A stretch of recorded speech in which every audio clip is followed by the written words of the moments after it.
Hi, I'm Liz. And I'm Brandon. And we live in a birdhouse.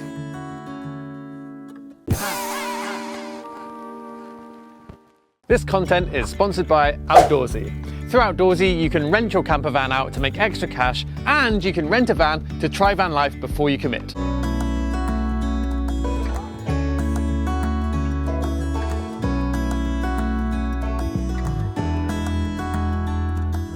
So we're both climbers, and we always wanted to have the opportunity to climb full time. We're from Ohio, so there's not as much climbing there, and it's just so much nicer to be able to like live on the road and climb full time. It took about a year to build. Brandon can talk more about the process. Yeah, so my background before I quit my job and moved into the truck, I was an architect at Columbus, Ohio. And we decided to do the build your own truck camper because it really seemed like a fun design project. And also we wanted the idea of a truck camper versus a van because it really let us like create our own little home that felt separate from like the cockpit and the seats of the truck. So we really wanted to create a little cabin on wheels on the back of the truck that really felt homey, like a little hobbit hole we could drive around the US. Come on in and we'll show you. Starting with the kitchen area, so we bought this oven from some guy who'd ripped it out of an RV. It was only like $75, but it was important to us to have an oven because we like to bake. So we've made like breads and frozen pizza and like croissants and whatnot in here. But it also has a 3-burner stove on top of it. And we bought an adapter to just screw in the 1-pound like Coleman propane tanks. But I think we'll get a bigger one just so that it's cheaper to refill. And then below here, we store all our pots and pans. And then even behind that, we have our freshwater jug. And then adjacent, there's like another cubby with the gray water jug as well. We have our trash in front of it. And then this is just kind of a junk drawer because we wanted a spot to like put stuff that would otherwise clutter the camper. So we just kind of put it in this bin. We also wanted to be able to ventilate really well when we cook. So we have this little door that opens up and it's right next to the oven. And so we can run the fan and create like a nice cross breeze throughout the camper. Continuing in the kitchen, another thing that was important to us was a lot of counter space for us. So this is a 6-foot long counter that we actually made ourselves. It's out of paddock wood, several boards we had to like edge joint together to create the counter. And then also we wanted our utensils and cooking items kind of easily accessible on top. And so we have our hutch is what we call it, where we store our cooking utensils and things, which we velcroed down to the counter to help it from falling off while we drive. Also in the counter is our copper sink, which is another Facebook Marketplace item. And then we got brass pipe fittings from Lowe's to create a little custom faucet for the sink as well, which is just powered by a SureFlow water pump, which is a kind of standard RV water pump as well. Also on the counter accessible, we have a little spice rack to store some of our more common spices and hot sauces, which we use quite often. Another of our favorite items in the camper are the windows, which we built ourselves as well. And so we have the 2 main types, the round windows and then the square windows, which open.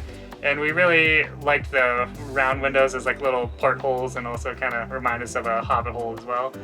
And so we built the round windows. It's called like staving, the same way they build barrels, where there's like each individual little piece is cut at an angle, and then when you add them together, it rounds out into a circle. And the glazing for the windows is actually a plexiglass because it's more flexible than glass, so it won't shatter when we're on rough dirt roads. And then we also have our one little small round window in the back of the camper, which actually was a mistake. It was supposed to be the same size as the larger ones. It was actually the first one I built, and I had the angle wrong on the circular saw, so each individual piece came out the wrong size. So when I put them all together, it came out about half the size it was supposed to. And we held it around our workshop for like several months, just waiting to figure out what to do with it, and eventually we realized it fit perfectly over our back door. And so now it's just a nice little extra window we had. The 2 rectangle windows also open, which helps us get a nice cross breeze going through the camper to ventilate as well. And this is the most important tool we have in the camper. We use it for like countless things. I don't even remember how many things, but we use it to prop up in the window, and then we also have storage under the bench. And so we use it to like prop up the like doors to the storage as well. It's a very important tool. Continuing to talk about the stuff in the kitchen, I'll talk about some of the appliances. Under here we have Goal Zero Yeti 1500X, which is our battery. And neither of us are electricians or electrically inclined, so we decided to go with the easier option.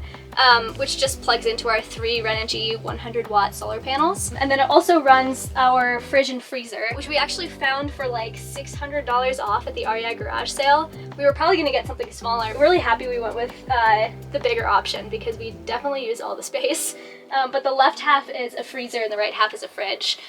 Which is super nice for like frozen veggies and pizza and whatnot. Our fridge is a Dometic 95 liter, and we have this tray that we keep on top of the fridge as well, which keeps just like honey and like charging cables that we use for the battery. And it's bungeed on so that it doesn't slide off. We've learned to bungee a lot of the stuff in the camper. So there's a bungee over the junk drawer, there's a bungee here that keeps our gray water from sliding out. We also keep pots and pans inside the oven, so we have bungees that go up to the grate. Just to prevent them from like sliding out when driving. This area under the counter is kind of another like kind of miscellaneous space. I think it's nice to have a way to cover up the spaces that you like store things in the camper, because you don't always want to be like super neat and tidy with putting things away. So we added this burlap curtain just so that we could cover up our like toiletries bags and all the like miscellaneous stuff we put under there. All the trim in the camper around here is just all the extra offcuts that came from building the windows or the counters or things like that. We saved them and were able to use them to trim around the camper. Underneath here is where we have our Nature's Head composting toilet, and it's on wheels, so it easily slides out to use. It's a Nature's Head composting toilet, and it's worked really well for us so far. So it separates out the liquids and the solids. It has a 2-gallon jug for the liquids, which is nice and easy to empty, and the solids just in their own little bin, which compost. And it doesn't have any strong smell in the camper at all because it vents directly to the outside of the camper. And there's even a little fan that we power by a battery that helps with airflow to blow smells outside the camper. So to start the compost in here, we just used peat moss, which you can just buy at any kind of hardware store. And then we occasionally add coffee grounds as well, just to keep the compost going between uses.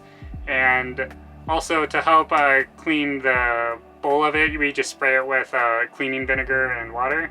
And that helps clean and keep any smells down. So this is our coffee table, which we usually keep over here, so you can slide the dishes out and put them down here for easier access. We like to store our silverware in this roll, which Brandon used to use for his art supplies, but we think it's really cute, and it's an easy way to kind of like keep all our silverware together.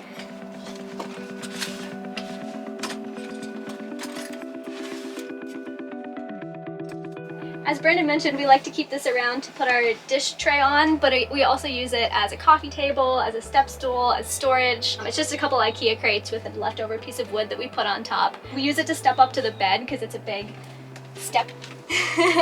We like to keep some trinkets and art around just because our style is kind of more maximalism. We'll definitely accumulate some more, but we have this little elephant that was Brandon's for years, and then our friend Zoe made this art. Cool, nice if you want to find them on Instagram. So our bed is just under a full-sized bed, and the cool thing about it is that it like a full bed doesn't even go to the edge of the camper, so we had space here for like a little bookshelf. We have our little chest set here. And we also have our map of Middle Earth print, which Liz got me for my birthday last year, which we knew we had to bring into the camper because it's like our little hobbit hole. Our mattress is actually like 3-inch memory foam mattress topper, which we took off our old bed. And then also underneath that, we used Havelock wool insulation, which is just sheep's wool to insulate the camper. We had a lot of that left over, so we put the extra Havelock wool underneath the mattress topper to make it a little comfier. We chose wool insulation because it is a bit more expensive, but it's mold resistant and it's also fire retardant. So it's like a really safe option, and it also has a really high insulation factor. And behind us, we have a skylight over the bed, which we absolutely love because we can see the stars through it at night. But we also have a little piece of Reflectix that we put over it because sometimes the sun rises pretty early and wakes us up. So we like to keep it cool and dark in here by putting the Reflectix up. And we trimmed out the outside of the window with one of our old climbing ropes as well.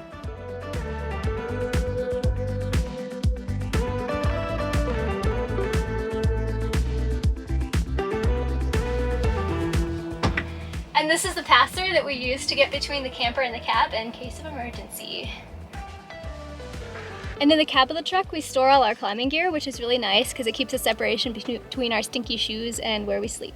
So now that I'm in here, let's talk about the truck. The truck is a 1999 Ford F-250. We bought it off of Craigslist from this farmer in Ohio.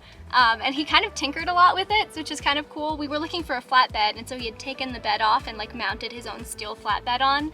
And he also upgraded the suspension to an F-350 suspension, which is really nice for the heavy camper. He also added a remote start to the truck, which is kind of funny because I had it parked in my mom's driveway and I was at work and my mom called me and was like, Liz, the truck started on its own, and we were like panicking trying to figure out why, and we found out there's a little button in the middle of the fob that starts the truck on its own.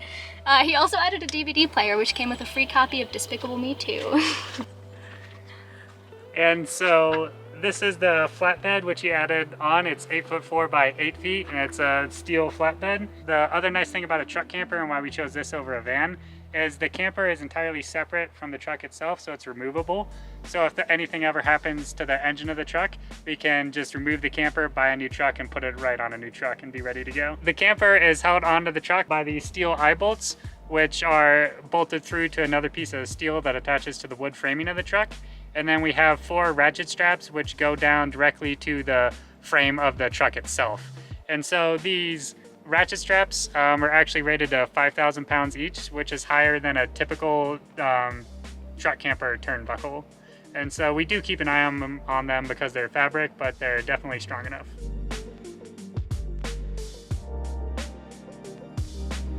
This door is a fun talking piece. We found it in an alley. We were like walking home from a friend's house and we saw it against a dumpster and we were like, we gotta go home and get the truck and get this. So we picked up the door, and at the time it had like 4 more layers of paint than what you're seeing there. So it was probably like several days of like scraping paint off of it, and then we coated it with spar urethane. Brandon had to cut it down because it was taller than the like space we have here, which is shorter than a typical door. And it came with these original hinges as well, which are really pretty. To get into the camper, we have this like hitch which came with the truck. So we just kind of like shoved a piece of wood and attached a step to it. I think this is one of the pieces of the camper that we're planning on improving because it is kind of a big step, but we're getting our squats in. So let's go back in the camper. This here is the couch of the camper, and we actually took our old couch cushions from our old apartment and stripped them of the fabric and bought new fabric on Etsy, and then Liz reupholstered them herself. So it's nice that it's a full-size couch we have to lay on and relax. And then under the couch as well is where we have all of our dry food storage. As Liz mentioned, we use our propping stick for this too. Also under the couch is where we both have our clothes storage, so we each get one section underneath the couch here to store all our clothes. So right here we have my ukulele, which is kind of a perfect travel instrument. It's like pretty portable and it's really fun to do sing-alongs. Also above the bed we have a fan, which is a Max Air fan. It's one of the older models, so we got it cheaper. And it just helps create like a nice airflow throughout the camper. Sometimes we'll put like a bowl of cold water in one of the windows, and that like helps a little bit with like even a cooler breeze. We can blow it in or out, and then it also works in the rain, which is really nice. So next to the couch where we have our clothes storage, we have this storage under the wood burner as well, which is where we store our jackets, and then hats and gloves and winter gear. And also stored behind here, I have hidden away a few tools and also our wood storage for the wood burner, as well as a hatchet to break down the logs into smaller pieces for it. Underneath down here is where we have our shoe storage. So again, we each have one bin for our shoes to store them down here. So right here next to the couch as well, we have our wood burner. We wanted an option to keep the camper warmer because we do like to go to winter climbing destinations that get kind of cold at night. So we have a Cubic Mini Hub stove, which is their smallest model. We cut down our logs really tiny to put in there, and the flue goes out through the top. And another reason that we got wool insulation is that this does go like straight through the ceiling, which is insulated, and that means that our insulation will not catch on fire because this pipe gets pretty hot. We moved into the camper in the beginning of March in Columbus, Ohio, and the night we moved in, I think it was like 22 degrees, so we ran the wood burner and we were able to sleep pretty comfortably. Our ceiling is just painted plywood, and we wanted it curved because it helps just open up the space and make it feel a little taller, and it also helps to shed the water well. during bad weather. And then on the ceiling as well, we have our LED string lights, which are nice because they don't pull a lot of power. And then we've wound this kind of fake plant garland through them as well, just to bring a little greenery into the camper as well. And that about sums it up for our little hobbit hole.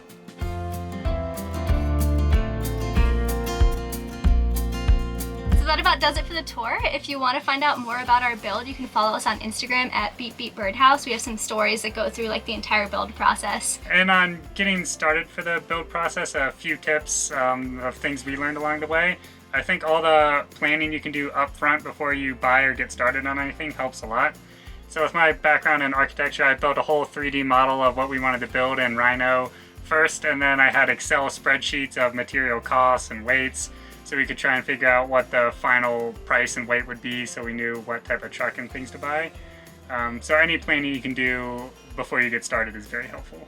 Another tip I have is just to think outside the box for your build. There are a lot of vans out there that look similar, which is like a tried and true model and works great. But if there's something that you think would work better for you, like design it, see if someone else has done something similar. We found a lot of other people who had done truck camper builds, and it's kind of an oddball project, but like it worked really well for us. So if you think something else would work for you, like go for it. We talked about the toilet, but for showering, we do have a solar shower we can use to shower when we're alone out in the woods. But we also, as climbers, stay at a lot of climber campgrounds, which typically will have showers you can use there. So we try and make sure every few days we make it to a campground with a shower at least. And a big question people get is like how you work and how you save to like live on the road. We've been on the road for about 4 months, and before that we worked for about 3 years to save up. And the whole time I had been planning on doing van life, so I was like living pretty frugally and trying to save money on like the big items. And so I think we have enough savings to last about 2 years, so that's the plan. Thanks so much for tuning in. Bye. Bye.